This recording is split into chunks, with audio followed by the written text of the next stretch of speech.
very warm welcome to all our viewers who join us from different parts of the world on YouTube. My name is Mayank Dhaundiyal, and I'm the Dean at Jindal Global Business School at OP Jindal Global University, India. We are discussing a very important topic today, being local, university as a site of local innovation and meaningful community engagement. And we are joined by a power-packed panel, starting with Professor Anthony Monaco, who's the president of Tufts University from United States of America, Professor Karen Schwartz, who is the associate vice president, research and international, Carleton University, Canada, Professor Michael Spence, who's the president and provost of University College London. Of course, Professor Joyny Bonerjee, who is a professor and associate dean at Jindal School of Liberal Arts and Humanities at OP Jindal Global University. And we are discussing this topic, as I said before, university as a site of local innovation and meaningful community engagement. Now, our university's commitment is not just to its own academic, internal community, but also towards the outside community, the local community, the region, the country, to some extent, the world as well. And which should serve as the motivation of its institutional planning, initiatives, decisions, and the actions that the university takes for the greater good of humanity and the planet. The ambition and scope of reputed universities in the world tend to be global, but they tend to also think and act locally while having global aspirations, and that is so important. Meaningful engagement with the community in which they operate is also a hallmark of their vision and mission statements and the organization culture within their universities. With constant engagement through a variety of ways, including research and scholarship, social outreach, services, consultations, and advocacy, experiential learning and training opportunities to boost local innovation with the university as the site of external investment, these universities strengthen the development of their local communities. However, the success of universities to contribute to community engagement hinges largely on their ability to connect with the society. And how do they connect with the society? Obviously through its faculty, through staff members, students, and alumni. Interaction with the communities should be woven into the fabric of everything they do. Specifically, they should have to sustain their connections with both urban and rural communities that help cultivate long-term collaborative and reciprocal partnerships. But how will they define community university engagement, identify and respond to community issues, produce positive outcomes, and create lasting change? The panel here today with us will explore the ideas about how can we ensure an inclusive and dynamic university governance that inspires broad-based community engagement programs, partnerships, and initiatives with local as well as regional communities and neighborhoods in ways that have an impact on society and stimulate local innovation. So I would like to thank all our panel members who join us from different parts of the world, from North America, Europe, of course, India. And, I'll ask them questions one by one and try to enrich our, viewers who join us today on this, very important topic. So I'll start, this discussion with Professor Anthony Monaco, who is president of the Tufts University. And what I would like to you, Professor, is, generally, what role do universities play or can play if they don't already as sites of local innovation and meaningful community engagement? Well, thank you very much, and it's a pleasure to join you all.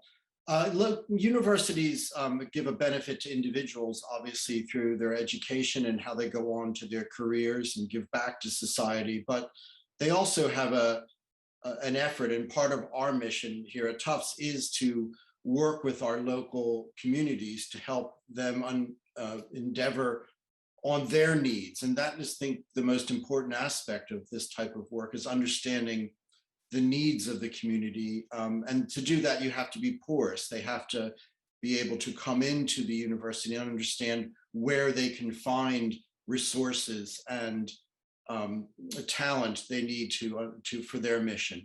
Many of the government agencies or social fabric only extend so far locally, and there's a lot of nonprofit organizations and local municipalities who need university innovation person power organization to achieve some of the things they're doing. So what we did was set up a college within the university, which the Jonathan M. Tisch College of Civic Life, which promotes civic engagement, and it is a clear place where the community can come to find these resources and to partner with the university. And I think we did very well in the pandemic, and I can offer some examples of that later, where we provided testing, vaccination, and other resources to the health needs of our local communities based on this infrastructure that we had already set up over many years.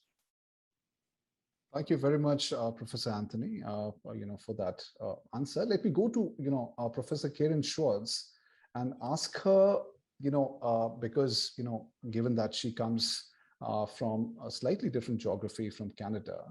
So what are the, interventions at the school level, you see universities can take, or, they normally do take, which are also sustainable over time. So, what Professor Anthony talked about, maybe you can add on and, try to give us your perspective on how can these interventions be made more sustainable and scalable, So I think one of the things that is very important, and I would agree with Dr. Monaco, is that you really have to have a centralized area in your university that coordinates a lot of these activities. I think there are amazing activities going on all over the university. They could be in the business school, they could be in the School of Engineering, but unless you really have a centralized area with resources like a Center for Community Engagement or a college, you don't really have a university commitment to do this in an organized way. The community rather, can get very exhausted from all these different people coming and saying, we want to engage with you, we want to engage with you. But, they can get sort of overcommitted and overengaged, and that really doesn't help anybody. So really having that coordinating body is very important. One thing that we do is we partner with local foundations. So the McConnell Foundation is one of the biggest philanthropic organizations in Canada. And we regularly meet with our community partners to find out what their needs are and their perception of the issues that have to be addressed. And we had a meeting with them talking about how to build back better after the pandemic. And our community partners identified a number of issues that they would like to see the university help them with. So how do they recover from the pandemic? How do you rebuild economic infrastructure, including jobs?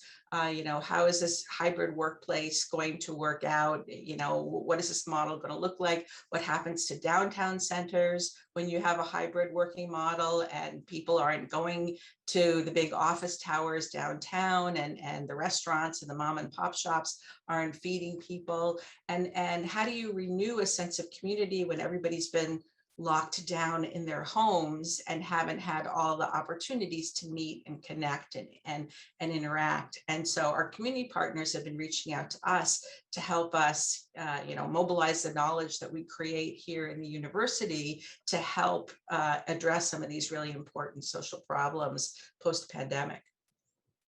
Thank you very much. Now from North America, let me go to Europe, and let me go to Professor Michael Spence, who joins us from University College London in UK. Now, Professor Karen talked about creating a centralized office, that can coordinate all these activities. But, doing these impactful and meaningful community engagement activities tend to be, easier said than done. There are multiple challenges that universities and, different schools face. So while universities may have the intellectual capital to innovate for creating an impact for their communities, there are challenges that we face, irrespective of the geography. So if Professor Michael, you could sort of elaborate a bit more on, what are the challenges normally universities face, and perhaps what are the ways to overcome these challenges? So, I think some have already been alluded to, and those have to do with coordination within the university itself. And of course, one of the great things about universities is that they're places of tremendous creative chaos, and academics across the institution will be engaging with all sorts of organizations and in all sorts of ways. But as has been suggested, you do need a focal point on the university side for engagement. But similarly, I think it's important that at an institutional level, you have a focal point for engagement externally too. And so at UCL, we've developed very strong relationships with two of our local councils, one for our main campus and one for our developing campus in the east of London. On the one hand, the Camden Borough Council, and the other, the Newham Council.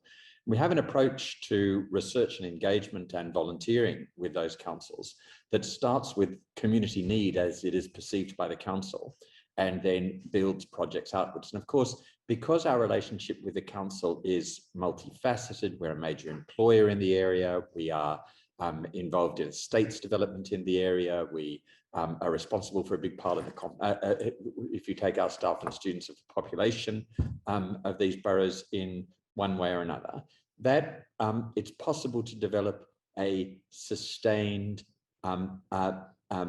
longitudinal relationship with a particular external body like a local council. So I think it's making sure that you have a, as it were, a dance master on the university side, and for us that's our Vice Provost for London, and making sure on the other side that you have a clear set of institutional level dance partners to whom you make specific commitments, and in particular, commitments that begin with the needs of the local community. Because remember, universities don't, I mean, it's just not just in our teaching research that we have impact. We have enormous economic impact in the areas in which we operate. In my last gig at the University of Sydney, we used to we used to routinely monitor the number of jobs that we had created outside the university in any given year. And on average, it was about 36,000 jobs that were created outside the university by the university in its activity in bringing international students to the city, or in the various other ways in which we engage with the community around.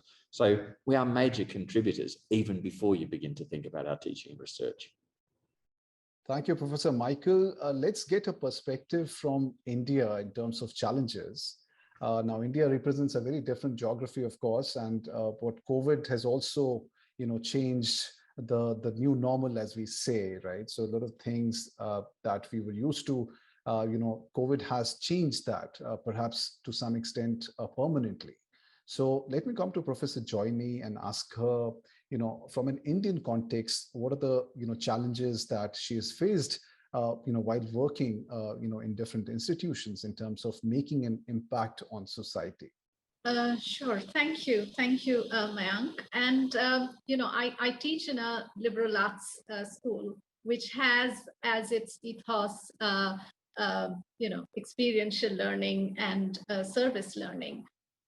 So this is an integral part of our curriculum. I think, the challenges, and I'll talk from the experience I had really teaching in the previous semester, where I was teaching a field-based service learning course, and where we work with 3 local villages and their primary healthcare and education systems. In normal times, in pre-COVID times, our students go out to the villages, interact with the villagers, with the school stakeholders, with students. And it's an effort on our part really to connect the university with the wider community. Those of you who know where JGU is located, it's a rapidly changing area. The city is pushing its boundaries, but it's also predominantly rural. Our student population and most of us who live here are again mostly from an urban background. So there is this obvious clash. I think what COVID really brought out was in a way sort of defining these boundaries in more harsh terms. So I'll talk about two things. So I think there are also interesting ways in which these boundaries can be transcended. And many of you may be aware of this farmers' protest that's going on for the past 6 months, not very far from the university, where they've blocked the highway, and it's a protest against a new government bill that they see is harmful to farming practices in general. During COVID times, when we were all sort of locked up, we found, examples of many of our students, many faculty members, who also reached out first, to the farmers, but also and this was, I think, covered widely in international media about the migrants going back because the lockdown in India was so sudden that many migrants who lived elsewhere were stranded. So help was extended there. In terms of courses, I think one challenge that we sort of worked around was trying to visit those of us who remained near the university, kept up the connection with the local villages. And we went out and, did our interviews, interacted with them, compared notes on, how education was different. And this is, I think, where the stark differences, become very clear. At JGU, most of our students, their education have not been hampered because we made that online transition very successfully. But these villages that we went to had completely shut down. Teachers had lost access to their students, and then they painstakingly, reconnected with those students. So I think COVID has really made these boundaries much harsher, much clearer. But again, there are ways I feel that we can work around these. The other challenge that I see that's prevalent in non-COVID times as well is that this sort of a community engagement is quite intensive. It demands energy, it demands time, it demands some finances also from the university's side, and of course commitment. So I think the suggestion that was made about a centralized office that coordinates these activities was good, and I think would go a long way to address the challenges that have come through during COVID times. Thank you very much, Joyni, for that insight. From a different geographical context. Of course, having a centralized office and making sure that coordinates activities, perhaps also would lead to better engagement, better impact. Now, going back to Professor Anthony Monaco, given his experience, what I would like to ask is, what are the new innovations that he sees in this space that universities can possibly do? Can some of those innovations be brought about, in developing countries' context? Because of course, universities that are very old, well established, their finances, tend to be in a different league. They have, a lot of support ecosystem, which might not be true for many other universities. So centralized office could be one other way, but what are some of the innovations that could help younger universities engage with their communities in a better way? Professor Well, Anthony. many of the problems are local and many of the solutions are local. So one approach we've taken is to be involved with other universities worldwide who have this as part of their mission. And this is called the Tawar Network for Engaged Universities. It has close to 400 members, and they also have regional networks. And in those regional networks, many universities, some are very experienced at doing this, others just getting started, can get together and share best practices. Their students get to know each other and even collaborate on projects. So I think that's one way to approach this, is to learn globally from others, but also learn regionally and locally, because that's where the needs and problems are, and others are probably working on the same solutions. All right, so this idea of having a mission statement that perhaps reflects the intent to engage with communities makes a lot of sense. Karen, coming back to you, so we see a lot of accreditation agencies and a lot of accreditation that different schools and universities go through. They place a lot of emphasis on community impact, and what are the activities and what is the impact being done at the end of all these activities.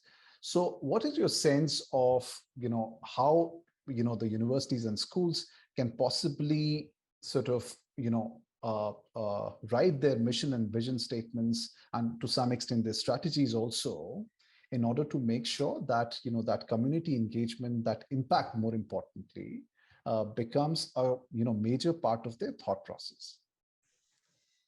Thank you. Well, community engagement is a huge part of our current strategic plan. And we really operationalize it in a way that looks at impact, so that we are making impact in our communities in very different ways. But how I was going to respond to that is, I think for us, education is organized through the provinces, and the provincial government can play a very important role in our provincial government is very interested in experiential learning and in having students in the community as a way to, get better job readiness skills and things like that.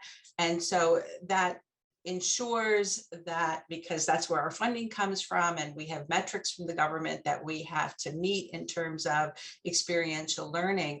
But I also think the provincial government needs to look at community engagement in terms of service to the community, as well as creating skills for employment within our students.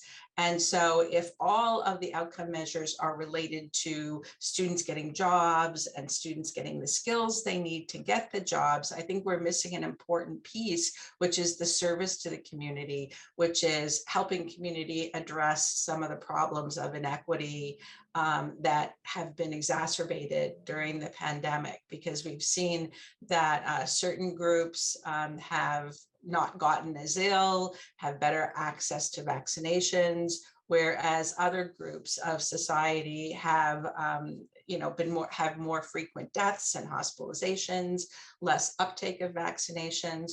So I think the provincial government has a role in kind of sort of setting the tone, not just job readiness, but also being good civic citizens and giving back to society. Thank you very much, Karen. Coming to Michael now.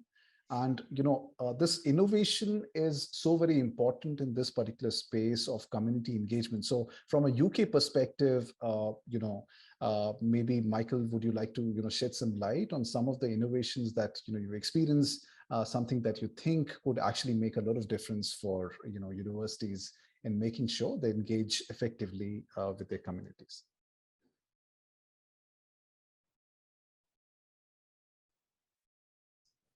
Yeah, look, I think it's hard to point to a particular innovation and say this is the silver bullet, and that's because it really is about the deep culture of the institution in almost everything that it does.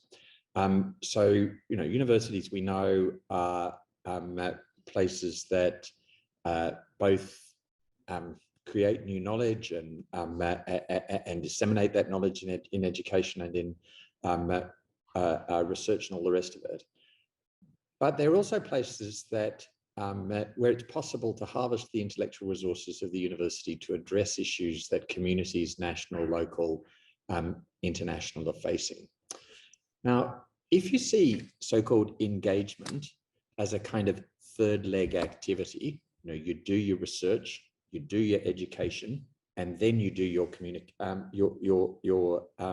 community engagement.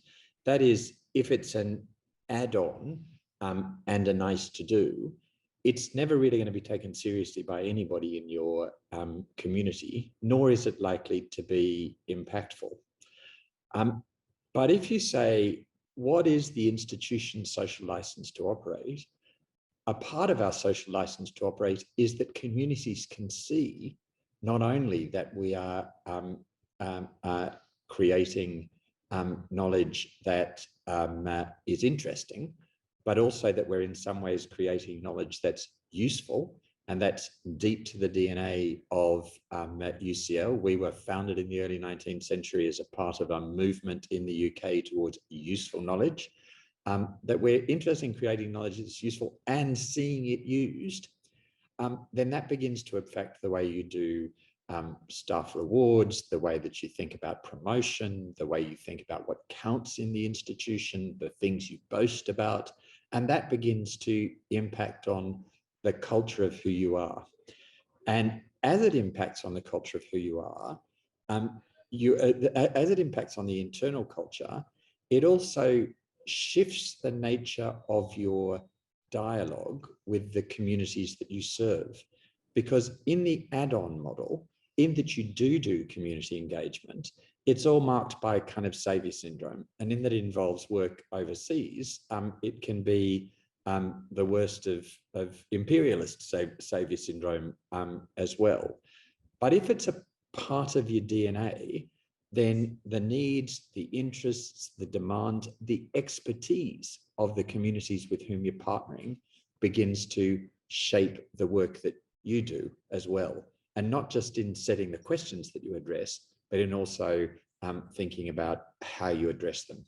So one of the things we're doing in that space, for example, is widespread researcher training in community-led and community-engaged research, and saying, as an institution, this is a particular kind of research we really value. So I think it's a very long-winded answer to your simple question. I'd love it if I could say, here is the innovation that's going to really make a difference. But I think it's more guerrilla warfare. It's more about thinking about every aspect of your activity and saying, does this send the message that whether or not what we do makes a difference in the lives of people in our local community and beyond matters? Or does this draw up the drawbridge and say, so long as we're content with ourselves and content reading articles that nobody ever reads, writing articles that nobody ever reads, does it send the tower mentality? Michael, you raise a very important point here that, if it's just going to be an add-on, it's never going to actually take off. And universities primarily, in terms of the main activities that they do is research, teaching, a bit of admin, but then community engagement, even though it's extremely important, because the right thing to do, but, it's sort of always, for many institutions, they find it hard to sort of, align their activities so that, the faculty staff or the stakeholders are interested in doing such activities. Let me come to Joiny now. Joiny talked about engaging with the, local communities. So in terms of interventions required, in terms of, making sure that, this community engagement, making a positive impact in society, that's become the center stage of, who you are as a university. And in terms of the interventions that you can do, is it curriculum change? Is it, projects? What are the other things that, we possibly at GGU we have done to make sure that we make an impact in the society? I think it certainly has to be integrated in the curriculum, because there are two sides to it. I think what Professor Spence spoke about is institutional ethos pushing research to have more impact and more impact within the local community. I think as researchers, as teachers, that's where we can intervene.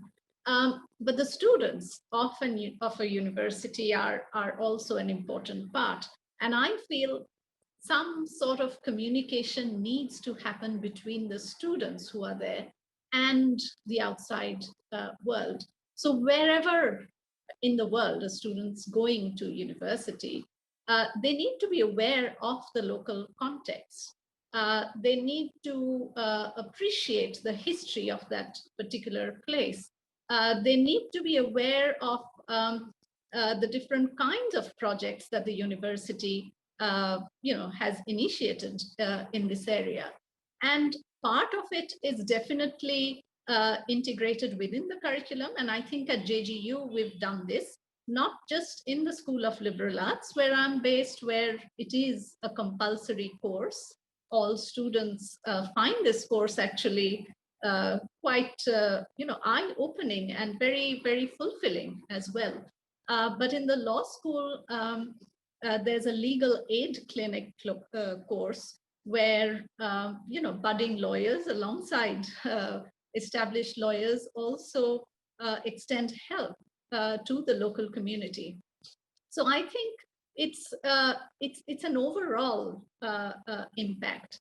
And I had a thought that I would like to put out, and maybe we can have more conversation on that. And this is really, I was thinking about the title of our panel today, where the word "local" is really prominent. And of course, whenever we talk about public engagement or community engagement or local engagement, the word "local" is predominant and is at the core of it. But at the same time, all universities across the world are emphasizing internationalization in a very big way. And I think it's important not to keep public engagement or community engagement just at the level of the local. And there are, like universities in the UK, in the US, in Australia, Canada, of course. There are projects, research projects that are based, let's say, in the global south. But even locally, these sort of internationalization could have an impact. And I'm thinking of a particular example, but this could maybe be broadened wider to see how we can integrate our internationalization policy with local engagement as well. And, JSLH was part of an Erasmus Plus grant with Queen Mary University of London. And it was a staff as well as student exchange. And we worked with, Professor Alison Blunt came with Janetka Platoon, who was an artist working on a project called The Globe. And she had created this copper sphere, literally a globe. At Queen Mary, that was a project looking into ideas of home and belonging, and particularly, engaging with Queen Mary's commitment to the local East End in London and trying and understanding migration and how that changes ideas of home. But through this grant, Globe came to India. Unfortunately, because of some customs issues, the actual Globe could not come to JGU. It did arrive at Delhi. But we went actually to these villages that we work with as part of our ID3 or interdisciplinary 3 course. And Janetka Platoon, the artist, conducted a globe making workshop with the school children there. And the kind of ideas of home in a very different geographical context really opened up possibilities for these students. So this is just one example, but I strongly feel that, again, if we are to act on the word local as well, whether it's universities in the global south or in the global north, this sort of internationalization needs to weave its way into the local community as well. Very important points there, Joyny. Coming back to Professor Anthony, Joyny, of course, talked about global, that even though universities seem to have normally these days a very international approach in terms of its programs, the students, faculty base, but this idea of being rooted in the local community is so very important. Now, we are receiving a lot of questions from our audience as well. So, let me just, ask you one question that, out of, quite a bunch that we have received. So, one of our, attendees is asking is, setting up College of Civic Life is a great idea, but how do you think that non-STEM, purely arts-based universities can contribute to community meaningfully, particularly in the crisis situation like the current one? Professor Anthony. Well, I mean, our students and faculty are not only contributing in STEM areas in the community, there's many educational areas helping newly arrived immigrants navigate, different services in the US. I mean, there's many, many avenues that our social science and humanities colleagues and students engage in projects working with local communities, including our College of Arts, really doing a lot of artistic expression around social justice issues. So it's not limited to STEM. I think what we saw during the pandemic is that many of our STEM colleagues really had a major role to play in trying to get testing set up and helping our local communities keep safe. But also there were operational people. We had military fellows at our Fletcher School of Law and Diplomacy who helped many of our local hospitals and municipalities with their logistics knowledge, just navigate long queues to get into testing, to get into the hospitals. I mean, there was many, many things that we could offer. So it's not limited to STEM subjects by a long shot. Right.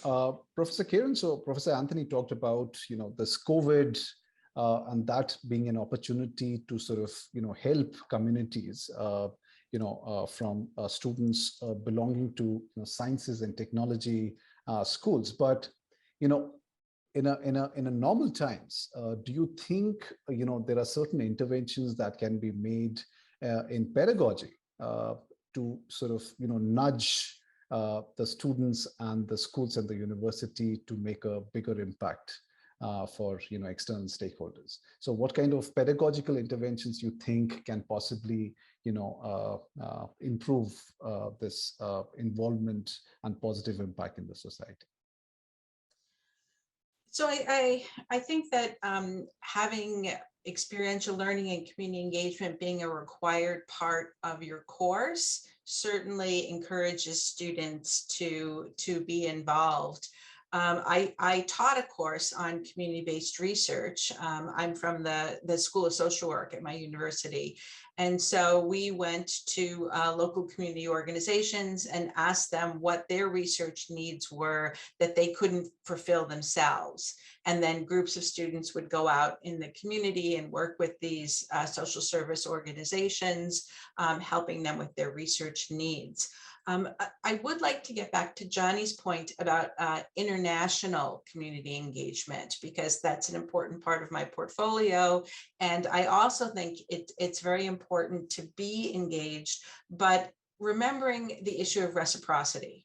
So, making sure that whatever community we engage with feels like they're getting something out of the bargain. And we've been able to do that virtually during the pandemic. So as an example, one of our engineering professors, who's an expert on waste treatment, got involved with a small community in Ecuador. And last year, the students did an evaluation of their waste treatment center and found that it was severely lacking. Even though they had one, it wasn't working very well. And so they started to educate the community about passive wastewater treatment. And so we're hoping to get some funding for them. And if things open up, another group of students can go into that community and develop this passive wastewater system. And so I think it's very possible to be engaged in communities internationally. And one of the positive things in a way from the pandemic is that we've learned how much we can do virtually. like virtual conferences, we've been meeting with our international community partners virtually, and even, at the local community level, so that we can continue to engage and continue to have our students make a contribution. It's also not, just to butt in, it's also a great Please. opportunity to think in an interdisciplinary way, to give a student an interdisciplinary experience as well as, because of course, most of the problems that these communities face don't fall into a neat disciplinary box. And so at the University of Sydney, we made it compulsory for every undergraduate to participate in a project where in a multidisciplinary team of both academics and students, they worked with a company or civil society organization in Australia, India, China, Italy, France, the United States, or the United Kingdom, to solve a genuine strategic problem that the organization was facing. And that could have been a major multinational, or it could have been a community-based grassroots organization. But that capacity to bring together engaged research and learning in a multidisciplinary context, and in a context where often there was an international dimension as well, and therefore you were needing to work on the cultural competence of the students as well as all the rest of it, was just a rich learning environment, activity of a kind that it's very difficult to replicate in a classroom with a textbook. I totally agree. And all of, if you think of the sciences, they all have public policy implications. And so bringing together the people who create those policies with the scientists, with the humanities, I agree that that multidisciplinary approach is very rich. And it's also something that we encourage greatly. The idea of making it compulsory is brilliant. Right. Now, given the limited time, we have about 15 minutes left. So I would like to bring in another aspect to our discussion about industry collaborations. Let me direct this question to Professor Michael, and ask his perspective on what role he thinks that industry collaborations can play in giving impetus to university community engagement. I think there are a huge variety of ways in which industry collaboration can assist, both obviously at the sort of research and innovation level, but also industry collaboration in education and training, both for staff of the industrial organization, but also for students in the industrial context. And given that most firms these days are thinking of at least their triple bottom line, and not just their ability to maximize profit, the opportunity to work with industrial organizations for the benefit of particular communities is huge, and obviously gives the university a different kind of resource base. Right. Professor Anthony Monaco, let me ask you your perspectives on this particular point of how industry collaborations can be leveraged effectively, in making sure that the university, engages with the community better. How do we bring in the industry side of it?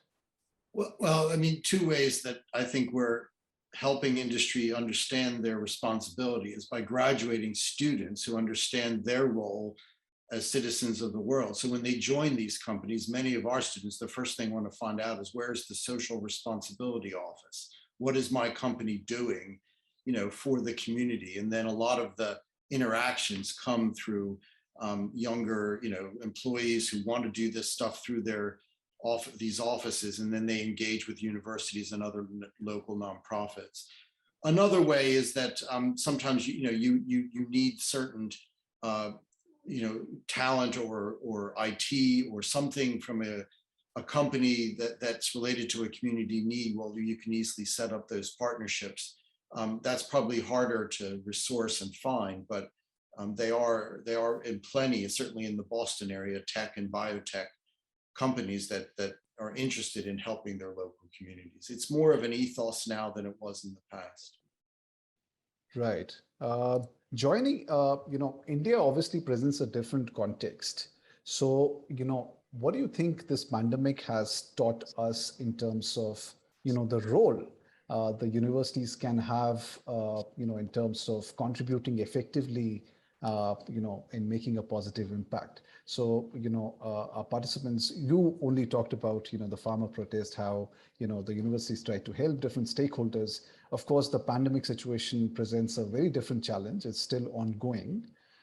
So what are the ways in which, universities can help during, extraordinary situations like, the COVID-19 situation has shown us? Well, firstly, and I think JGU does this already, to see the university as a community in itself. So a residential university such as JGU, there are different stakeholders. There are the students, of course, the faculty members, but also other, informal workers who come in, let's say, from nearby villages. I think during the pandemic, one big way, and this probably applies to many other, private universities across India, is also the push towards the vaccination program. And I think this may not be, very evident in the West, where, the government has sort of managed the vaccination program. But here, I think looking after the community, but also I think in terms of jobs, the university, I think it was Professor Monaco or Professor Spence who mentioned that the university is a big job provider. So sort of safeguarding jobs during the pandemic, because it's also the economic effects are beginning to show. And I think that's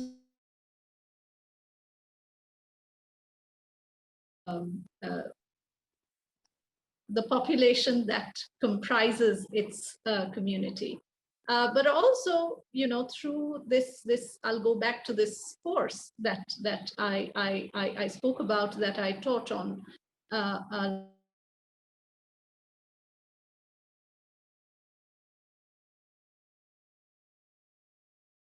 the shift education has been just the privilege of few. And some of the teachers that we spoke to in these rural areas suggested that our students help create apps or make little videos that could be maybe put on YouTube.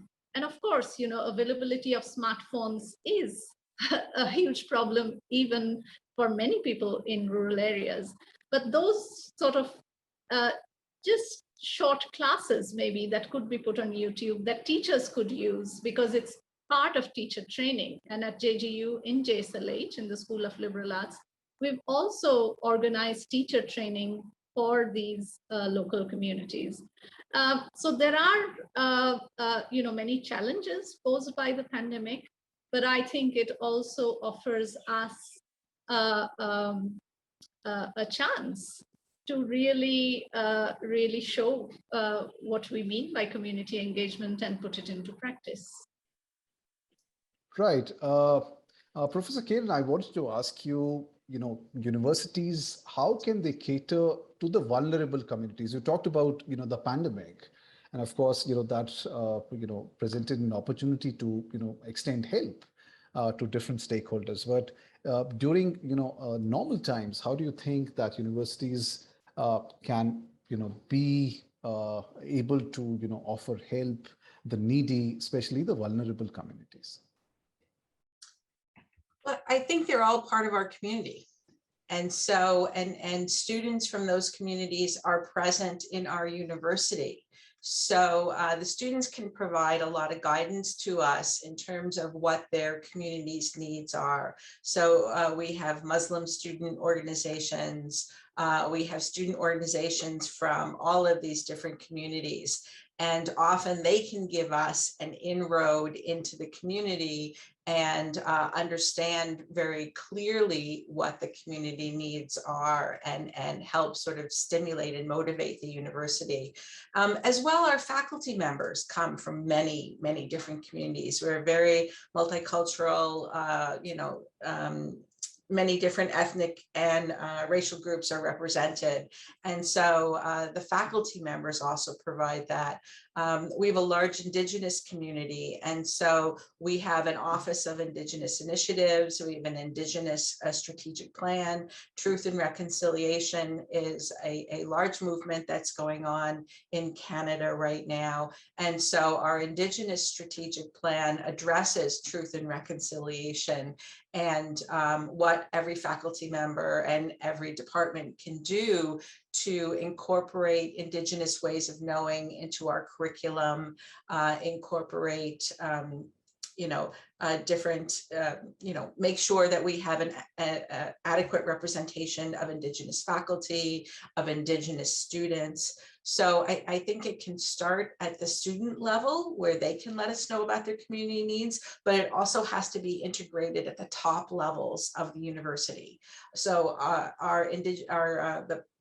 the Associate Vice President, who's in charge of Indigenous initiatives, reports to the Provost. So there's a lot of university sanction and power behind that position. The whole university has adopted the strategic plan. We're all thinking about truth and reconciliation. So it can be a bottom-up as well as a top-down process at the same time. Right. Professor Anthony, let me come back to you here. Now, community-based participatory research has emerged to be a way to promote community engagement. Though there is often an assumption that the researcher is the expert and it's basically a one-way flow. Do you think that there is a need to question this assumption? Do you think that communities can also become the site of new knowledge production, informing researchers at the university? So in other words, does community engagement in fact help improve the quality of education and innovation capabilities at the university? Yes, I think Michael discussed this really well in the sense of understanding the needs of the community, but also if they want to be involved in research, they need the tools and the assessment tools. They have to understand how to engage with faculty to do this properly, and students. And I think the university, if set up properly, can do this very well. And we found that there's much more government funding for community-based participatory research compared to when I started 10 years ago. And many more of our faculty members are securing funds to do this type of work. Right. Michael, coming to you, from a UK context, you talked about, strategy and linking it with the vision. So if you talk about linking this community-based research projects, perhaps with the vision and mission of an organization, in this case, a university, and its strategy, as the third aspect of it. So how do you link it all together? How do you make sure that, you're doing, quality research, impactful research that makes a positive contribution? And how do you perhaps link it with the strategy of a university? Well, I think that the strategy of a university in both education and research obviously has to be T-shaped. We believe that the methodologies of the core disciplines have epistemic power, and that you need to know something about something to know anything about anything. And therefore, it's really important that we pursue knowledge for its own sake, and that we understand and that we have strong disciplines in our institutions.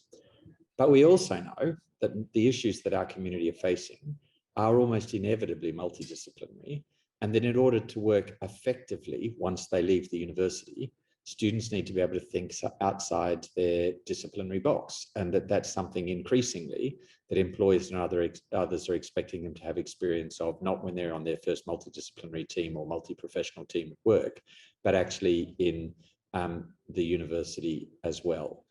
And therefore, a university needs to achieve a balance between what you might call its problem structured and it's disciplinary structured work. And I think finding that balance is a key issue, and investing well in, as it were, the horizontal and the vertical of the T, and shaping your curriculum well around both the horizontal and the vertical of the T. That is the core strategic task for an institution. And so in that context, the community engagement obviously becomes more important in the problem-focused work than it is in the disciplinary work, except that the best problem-focused work is going to be asking questions of your methodologies, pushing questions back to your core disciplines to help people to think through things differently. You know? And there are areas where that's just that everybody's investing in at the moment, where that's happening apace. You know, think about data science. For a long time, data scientists engaged in rather arcane methodological debates. And then data science became everybody's business. And the question was not just whether or not the methodology was clever, but whether or not it worked, confronted with the messy reality of this particular context or that particular intellectual problem. And that led to improvements in data science methodology. Well, I think that dynamic between our disciplinary work and our problem-focused work happens in almost every discipline. And so good, engaged research and teaching improves practice.